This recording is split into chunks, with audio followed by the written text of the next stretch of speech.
check this out, the easiest way to measure and cut a miter one time. Measure once, cut once. Here we go. Okay, so we've got a atypical angle here, and I'm pretending, but let's say I wanted to set up my molding to go around an angle like this. Say this could be a corner in your house. Most angles in your house are going to try to get close to 90 degrees, but this is nowhere near that. So if you're trying to cut your molding, it's going to be really hard unless you can get this angle. Now, measure twice, cut once is common, but it'd be easier if we had a tool like this to measure once and cut once.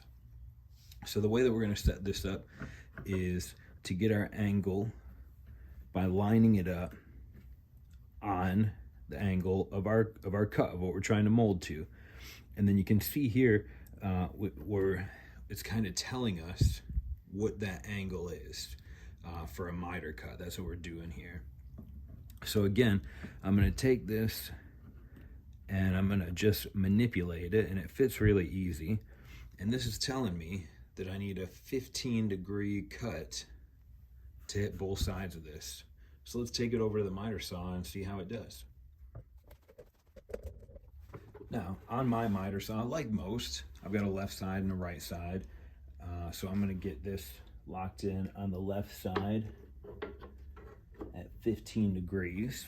We're going to take our mock trim here, and we're going to do our first cut at 15 degrees.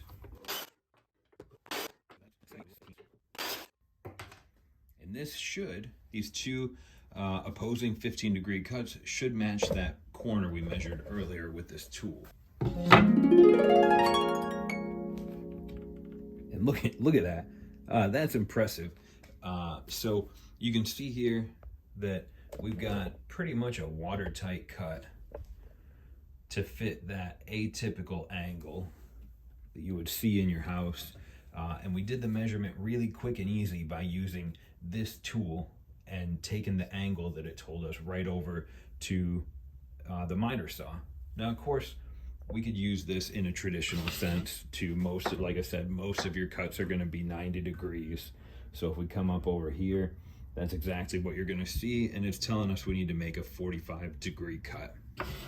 That's going to be your standard normal cut. But if you get into a situation where you're doing these kind of funkier angles, this, as we just saw, made it really easy. We can do the same thing on a cut like this, where it's telling us we need to take this to about 30 degrees on both sides, and we'd be able to get our angles to fit perfectly, just like we did over here.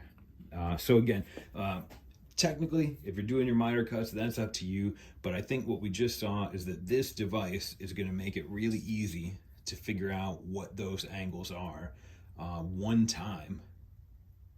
Doing a quick measurement, really just simply just lining it up and seeing what that angle is, you're going to take back to your miter saw.